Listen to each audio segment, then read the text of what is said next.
I'm Nikki Druce. And I'm Cheryl. And this is Killers, Cults and Queens. The Spooky Sleepover!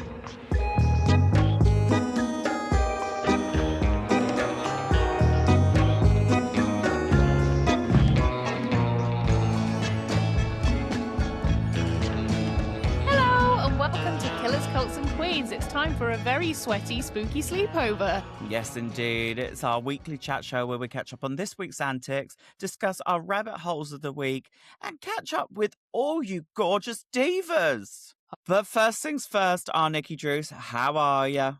Oh, I am warm, as is everybody else. And I know you're all feeling it. And I know every time it is freezing cold or boiling hot, we talk about the weather, but I feel like I can't not today. We're up to a whopping 32 degrees or something crazy. Something silly like that. We should be in the Sahara Desert at this rate. Yeah, we should be. So it is too warm to do anything. And if you hear some fans whirring in the background, we're trying to keep ourselves a little bit cooler. But I have a question for you because in this household, we have a debate going on. I'll go for it. I believe that during the day when it's really, really hot like it is now, you keep all the windows closed and you keep the curtains and the blinds closed because it keeps the heat out.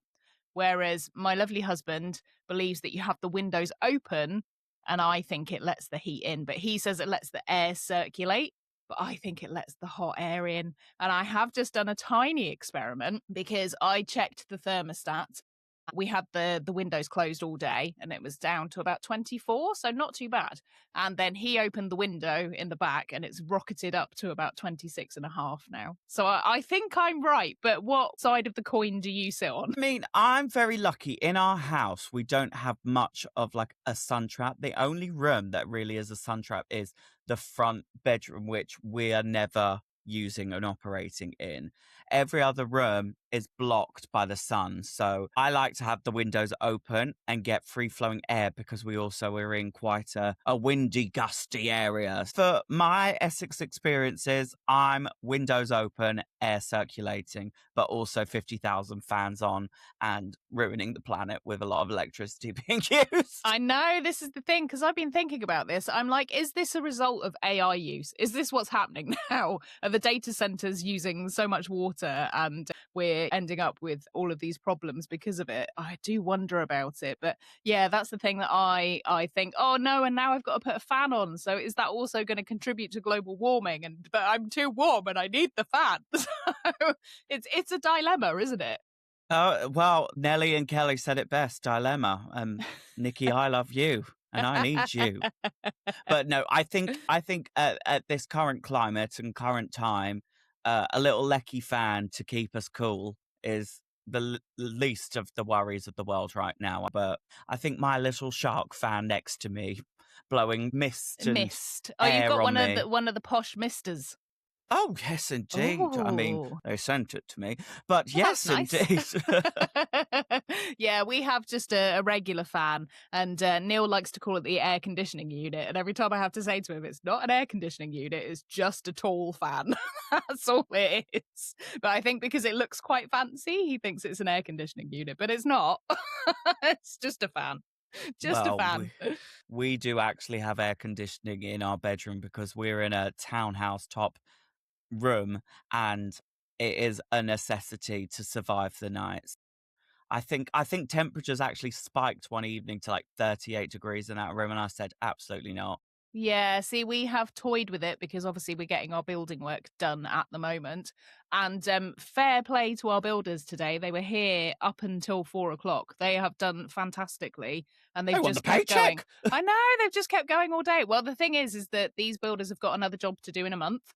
So they have to get this done in a month. So it's going to have to happen. They got access to water. That's all I want to know. Yes, they've got water. And yeah, we've said to them as well, you know, I'm going to go and buy some extra ice pops and lollies and put them in our very tiny freezer tomorrow and just hand them out through the window when I see them walking past. But how are you doing, our shares? How are you coping?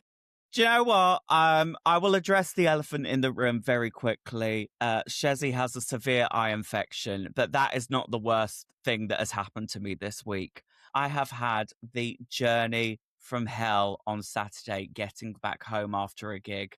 Oh no, what happened? My first grievances goes to the farmers of the Scottish Highlands Festival at Edinburgh Airport. You're a bunch of bastards. Down with the farmers. That's what Shez says. Well, look, I will support the farmers, whatever they need, equal pay, support local produce, all that. But tell me why you decided to put on a festival right next to one of the busiest airports in the UK and shut all the roads surrounding it. I was flying back from a gig on Friday night and I needed to take off and fly to another gig Saturday morning. Flight takes off at 6:15, being picked up at 4 a.m. I said, is that enough time? They said, yeah, plenty of time. Nobody's going to be going at this time. Tell me why a half an hour journey should have took an hour and 15 minutes for me to get to the airport. Ooh, that is not good. That is not good at all. I was Google mapping, watching the time go up and up and up as I'm sitting in Sandhill traffic. And if you know me, I love to be at the airport 2 hours minimum. 2 hours minimum. I made my bag drop off with 5 minutes to spare. And then I turn around and I'm like, what the hell? And the airport security queue went down the escalator, out the terminal, and lapped all the way around the L shape because there was a bomb scare that shut the airport. Well, I guess at least at that point, if there's been a bomb scare, everybody's in the same position. So none of those planes are going because they can't. They have to sit there and wait, don't they? So at least you've got a little bit of grace. Well, I didn't. Oh, Because they no. said, well, you should have got here earlier. I said my flight's taken off in 45 minutes. I will pay whatever I need to pay to get through security and get on that flight. I needed to be at Essex Pride, my hometown pride. I'm leading the parade at 11 o'clock. And they were like, you know, everybody's in the same boat. And I was like, no, they're not. They're taking off in 3 hours. I'm taking off in 40. So I joined the queue. I said to the lovely diva at the top of the staircase, once I finally got in the terminal 20 minutes later, I said, please, I will pay whatever I need to pay to get through security. She was like, darling, the best advice I could say is just to buy the fast pass. Hope that the queue moves very quickly. I met 2 girls in the queue that were on the same flight as me. And we were like, 20 minutes to go until the flight was taken off. We were like stressing, screwing. I've never felt so sick in my life. I could have thrown up in my tote bag. I picked up my bags once I got through security and I charged through the snaking duty free. I was yelling at elderly women, move, move! Get out of the way! Kicking walking sticks at men, move, move! Ran to the gate, bearing in mind as well, I've got glued down eyebrows at this point because I was prepping for the gig. And I'm like trying not to sweat and get a beam of sweat in the eyebrow glue. Yeah. I made it onto that plane with 5 minutes to spare, sitting in the chair like, staying alive, staying alive. But I never, ever, ever want to be in that situation ever again in my life. My heart was coming out of my mouth and my bowels were coming out of my ass. Oh, what a nightmare. And that's just going to make the airport anxiety just 10 times worse now, isn't it? The next time you travel, you're going to be there 5 hours early. Well, I'm literally there this weekend. So the PTSD is going to be real when I step foot in that airport and I'm going to be like... Yeah. But one saving grace is that I was traveling solo because if there is one person that stresses about airports more than me, it's our Hayden, husband of the pod. And all I will say is that would have ended up in divorce. Oh, it would have been an argument. Yeah, I am also the stressy one in our relationship about getting to the airport as well. Most things I am super chill about. But yeah, the airport stresses me out because as somebody who is usually a few minutes late to most things, there is no way that you can be late at the airport. So I then have to overcompensate in the opposite direction because I'm like, I don't understand time. I don't know how it works. And it is so incredibly stressful. But you got there in the end. You made it. And that's the most important thing. Exactly. So if you are ever in doubt, just check every time if there's a bomb scare at the airport and if there's a farmers festival right nearby.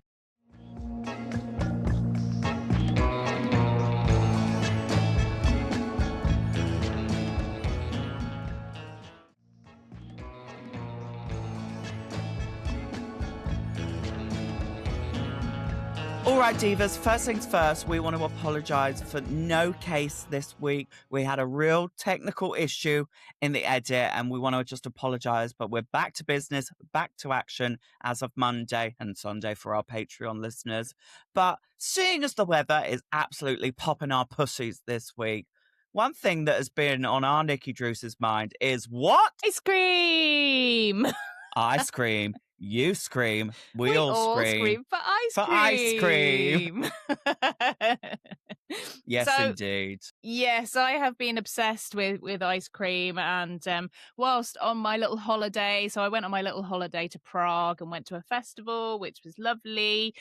But in the foyer of our hotel, there just so happened to be an ice cream shop that was attached to the outside. So you could walk through the Oh, foyer of the hotel and there was a lovely gelato shop in there. So I like to oh, try the weird stuff and I like to try the things that are a little bit out of the box. So they had a rice flavored ice cream. like rice, not like rice Rice. pudding. No, rice. Just rice. So I was like, well, I'm Oh, having that one. And so got it, tasted it, tasted exactly like rice pudding. So that became a bit of an obsession for me. But I was like, well, I can't eat that every single day. So I did go for some different flavors. And this is my classic flavor combo that I usually go for. So if they've mm, got a hazelnut or a pistachio, those are the two things that I tend to go for when it comes to gelato. 100%. Yeah, I do like that. But it got me thinking about ice creams and top tier lists. And I thought it would be really fun to do our top tier ice cream list today. So I thought let's pick 5 and see where we go. Okay, shall I kick us off with my 5th position? Yes, please. Now, some people call it a lolly, some people call it an ice cream. I call it a diva. In 5th place, it's a twister. Oh, good choice. See, I nearly had a twister in 5th place. Nearly did. It's just not chocolate. It's light, refreshing, but it's got that creaminess of an ice cream with a lolly through the middle. How does that Mm. not pop your puss? Yeah, no, it is incredible, isn't it? And I find that the flavor of the ice lolly as well is really good because sometimes when you get an ice lolly, it's just like a bit like an ice pop where they've just put a bit of flavoring in it, but Mm. the flavor's not very good. But with the twister, it's really zingy, isn't it? So is it like lime and raspberry flavor? Are those the two flavors? So you are correct. It's a lemon and lime outer with a strawberry center inner. Oh, it's strawberry. So I always thought it was raspberry. I don't know why. Maybe the lime citrus kind of adds a bit more of a zest to the strawberry, which makes it a bit more like raspberry flavored. Mm. Perhaps going into the nuances and depths of a twister ice lolly. Oh, we've got to do some market research now. But yeah, I do love a twister. And I should be absolutely traumatized from a twister because when we were on holiday in Cornwall once when I was younger, I believe I was about 7 years old, I had a twister ice cream, melted all down me, all down my t shirt, and I had a swarm of wasps chase after me. Oh, they do like to melt quite quickly, don't they? They're not for longevity. No, in it for a short time, not a long time. Yes, exactly. So my number 5, I've put down Funny Feet ice cream. Do you remember Funny Feet? Like the one that looks like a four-toed foot. Yeah, looks like a foot. I don't know if they are still around. They might have been discontinued. So they are strawberry flavored and they've got vanilla in them. So it's a Mm. little bit like a twister with the vanilla and the strawberry, but just not the zesty lime. But I remember them always being really creamy and really good.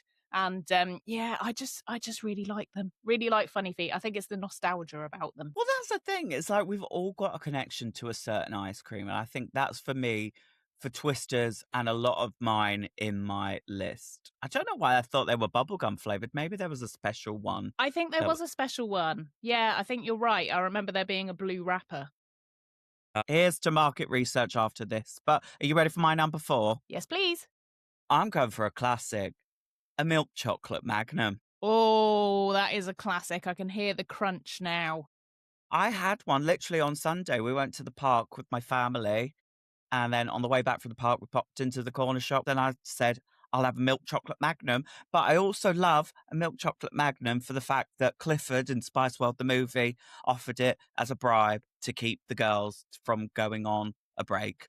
I wonder how much money they got paid for that. Product placement in its finest. I will take 27,000 milk chocolate magnums, please. Yeah, we would love that. We would love that. And I have seen as well that they've just released a Dubai chocolate flavored Magnum. So I'm quite tempted by that because it's the Pistachio. pistachio, and I do love a pistachio. So my number 4, it's not a classic take and go ice cream, but it is a classic. And again, I think it's a nostalgia thing. It's raspberry ripple. Oh, do you know what raspberry ripple reminds me of? Mm. Sundays at my nan's house. Oh, jelly and ice cream. Well, no, it wasn't even jelly because I hate jelly. It was always in the freezer. There was always a big, the big square tubs that like dense and wide, and like you get a scoop and do the whole shabazz. There was always a vanilla and there was always a raspberry ripple, and right next to it was always a long apple strudel frozen that we'd put in the oven. Nice. That sounds delicious. Yeah, it was always Neapolitan in my household. That's a good shout as well. But why raspberry ripple? Is it just purely because of childhood? I think it's the zinginess again. So you've got the nice creamy vanilla and then the zesty sauce of the raspberry ripple, and it just works really well. Fabulous. I agree. Now, I feel like I've got to go get some raspberry ripple after this. It might have to happen. I might have to go and have a little look, see if they've got some down the shop. Okay. Yes, indeed. If you've gone for a tub, then I'm so glad I went for a tub in my number 3, because I'm going to my 2 favourite geezers, Ben and Jerry, at number 3. My 2 best friends, Ben and Jerry. Specifically, though, fish food. Oh, what a classic. What a classic. Growing up, Nikki, I didn't really favour chocolate ice cream, but I don't know whether it's the run through of the caramel, the marshmallow sticky gooiness, but I love the dark chocolate fish pieces in fish food. For lunch today, do not judge me, I finished half a tub. That was my lunch. I would have finished the whole one. Well, it was only half because I had half the other day. Okay. I do not discriminate against any other flavour of Ben & Jerry's. It's just fish food is at the top of the list for making me want to wobble the bum. Good choice. What's your 3? My number 3 is a strawberry cornetto. That is a fabulous shout. I love a strawberry cornetto, but there is a very specific reason why I love a cornetto, and it's that tiny little bit of chocolate at the end. So you get the little way, nubbins. The little nubbins. So you eat all of the ice cream and then you're rewarded with a little treat at the end. And when I was little, I used to pretend it was lipstick. Not poo lipstick. Yeah, poo lipstick. Oh, do you want a funny story? Me and Kitty were just in Gran Canaria for work, and at the poolside bar, they sold a few ice creams. There was only like 4, and they had an XL cornetto there, and I sat, like, I'm talking like huge badonkadonk, and I sat there and I was like enjoying it, and that is why at number 2 is a milk chocolate cornetto for me. Oh, we're both on the cornetto train. But I was enjoying it so much, and obviously hadn't been to the bathroom or looked in a mirror.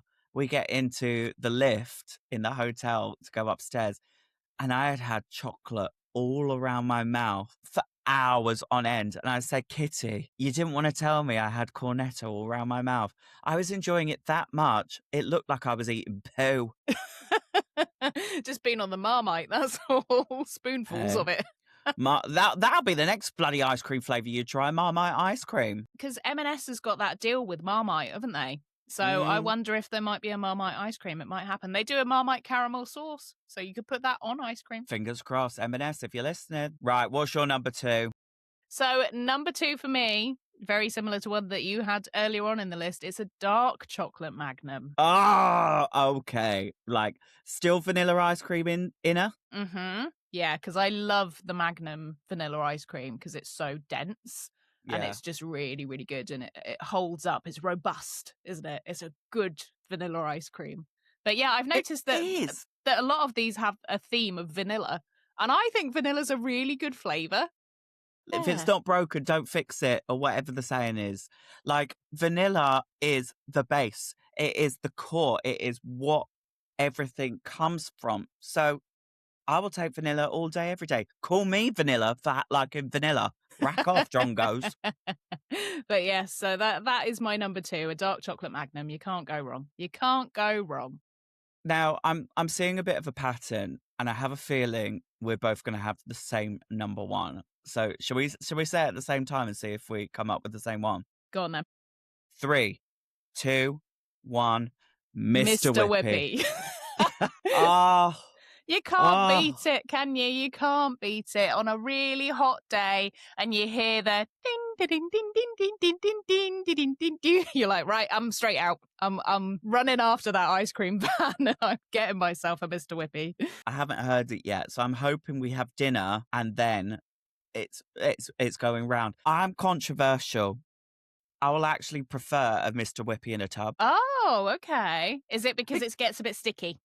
Yeah, I hate the stress of having to eat it quickly. I hate the drippy down the cone. I hate when the cone goes soggy. Yeah. But I love Mr. Whippy ice cream. If I could have a Mr. Whippy machine in my house, I'd be pimping it out to everybody on the street saying, come to our kitchen window. There's an just $1.99 Mr. Whippy. Now, one of my favorite things in the world used to be going to the Pizza Hut buffet, because you used to be able to get the Mr. Whippy on tap.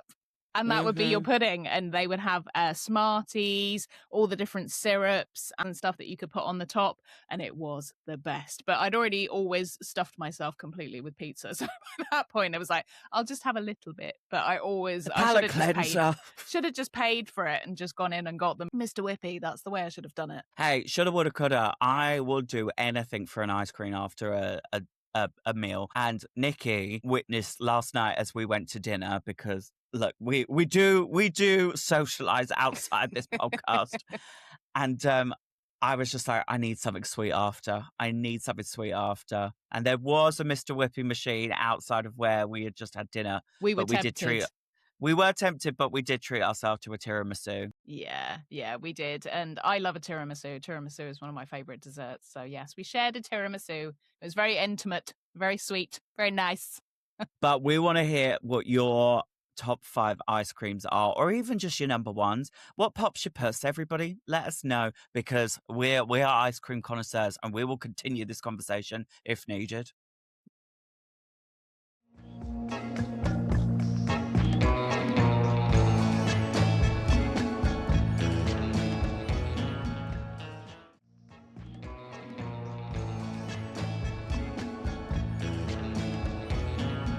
Well, Divas, it's time for our rabbit holes of the week, and I think it's only apt I kick us off, because today I have been lost down a rabbit hole of makeup product expiry dates and all information about how long you should keep products, what length you should keep products for, and what are the signs to look out for in products if they have expired, because mama, I'm never doing this to myself again. So shall we kick us off? Yes, go for it. Now, obviously, mine is all eye-centric, so I have been very focused on eyes. So the first thing that we should really be keeping an eye on is mascaras. Now, to keep a mascara, you need to obviously make sure that you're not sharing mascaras with other eyes and whatnot. But mascaras should be chucked out between 3 and 6 months. And you know, if you're not keeping a tab, the things to look out for: if the smells of the mascaras become a bit different or sour, they become very dry or flaky, or you have literally had a funny reaction to it, get it gone instantly. I'm getting rid of mascaras, the glitter that I used, which I think is the issue, but anything that is eye product, get it gone the minute you have a flare up. It's one of those things, isn't it, where it's so easy to just forget how long you've had something.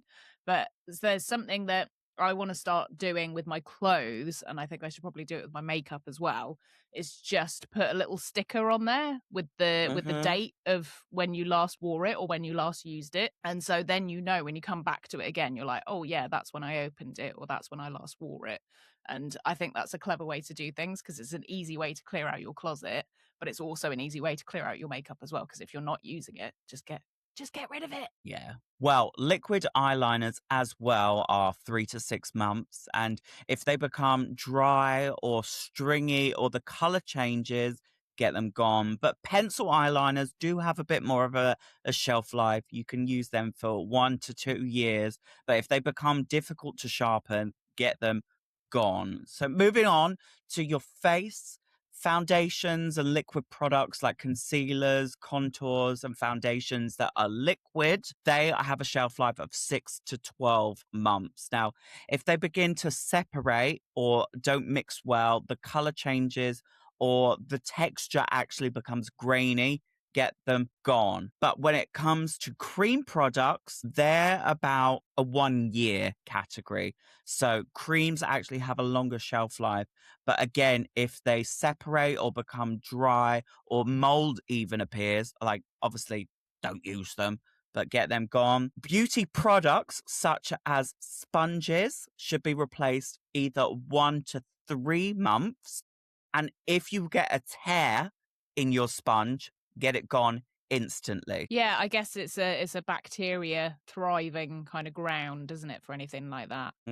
Try and wash your sponges after every use or every couple of uses. I know I'm a creature of habit for not washing my sponges as regularly as I should be, but the universal signs of looking for expired products is strange smells, changes of color, separation, unusual textures like grainy or clumpy or sticky, and then instantly, if you get an irritation in that area, get the product gone and replace anything that goes in that area. So learn from Shezzy's mistake. Don't think you're invincible when it comes to makeup, and look after your skin. Yes, that's a good idea. And I am also dreadful at remembering to wash my makeup brushes, but I now have a little handy dandy thing where you can just put your makeup brushes in it and it washes it for you. So, yeah, I highly recommend getting one of those because they're pretty cheap and they're effective. And if it's going to save you from having an eye infection, then that can't be a bad thing.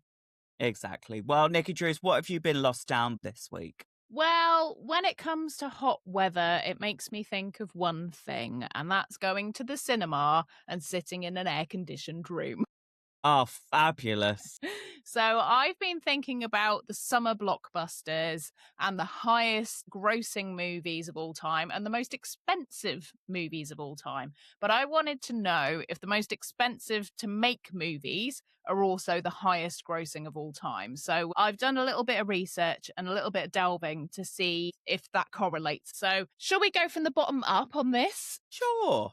Well, I thought that the one that is at number 10 would be the one that's at number 1. So I was quite shocked by this. So at number 10, what do you think we've got? In terms of expensive, well, my thoughts instantly are Titanic and Marvel movies. So I'm going to go for a Marvel movie at number 10. Well, it's neither of those. It is Avatar: The Way of Water. Really? This cost 376 million to make. Ugh.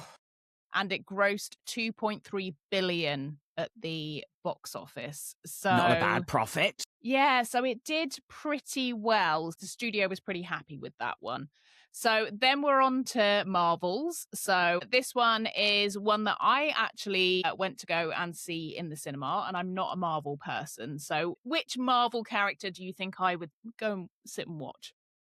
I think you would go see either like Black Widow or the Scarlet Witch or Doctor Strange. I think you'd like a Yes. Doctor Strange. Was it Doctor Strange? Doctor Strange. You are Oh, correct. fabulous. So 377 million to make, and it grossed 955 million. Wow.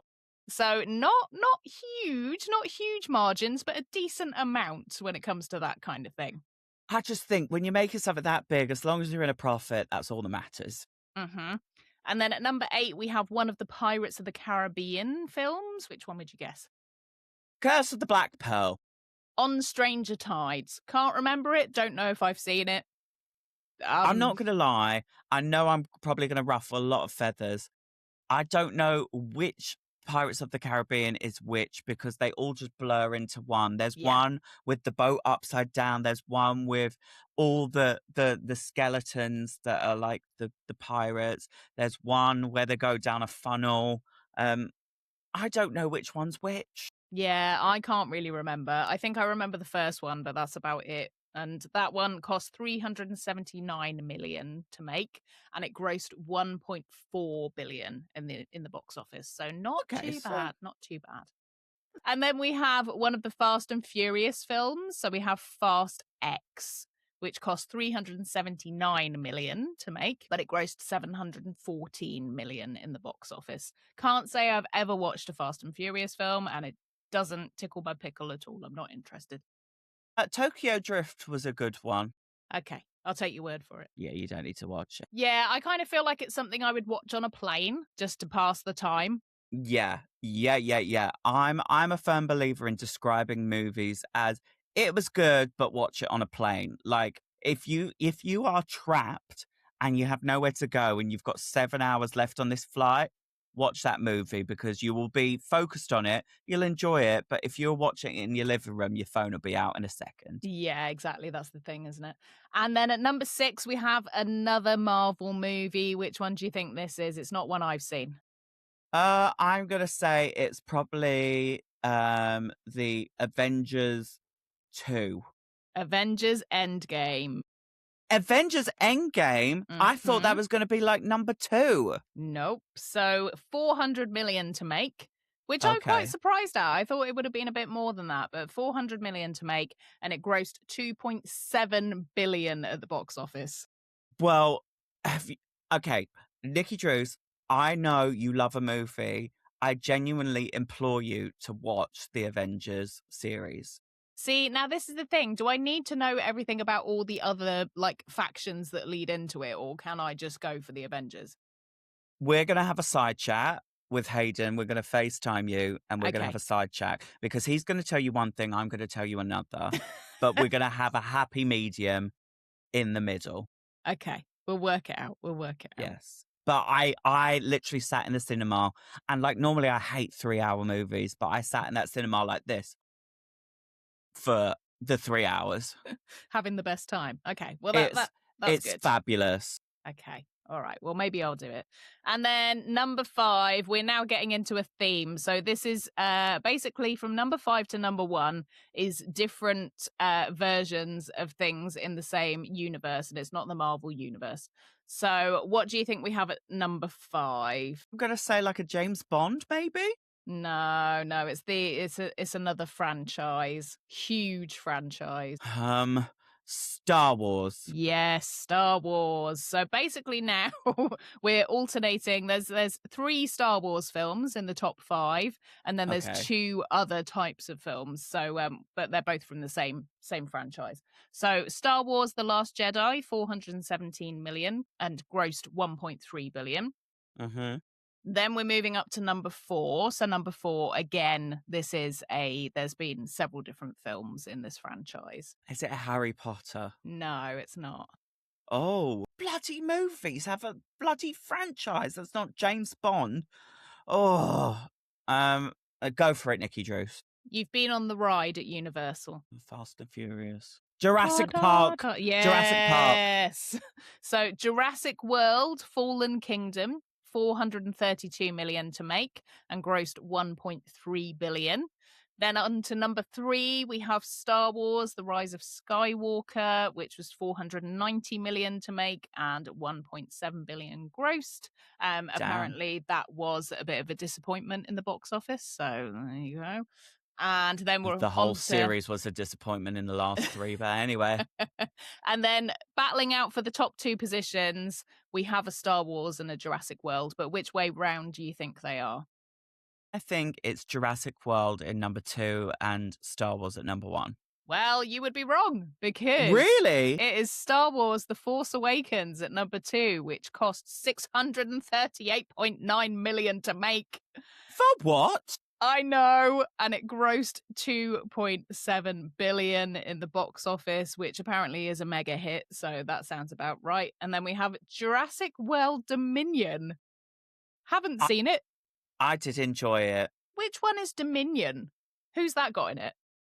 Jeff Goldblum comes back in that one. But it was a very good story about the post Jurassic World life and getting back in to take control again. Okay. Well, maybe I might enjoy it. We'll see. Just watch the 3 Jurassic Worlds. Yeah, I did like the first one. I thought the first one was all right, even though it was running around in heels and screaming, which is not one of my favourite things when it comes to female characters in films. But there you go. So that one cost $658.8 million to make, and it grossed $1.4 billion. So that was a minor profit. So yeah, most expensive, but not the biggest profit on that one. So there you go. That's the top 10 most expensive movies to make. All I can say is, what a load of money. Stick it in my pocket. Yeah, that would be nice, wouldn't it? We're in the wrong game. We need to be movie execs. That needs to happen. Our end game needs to be the movie game. We're off to Hollywood.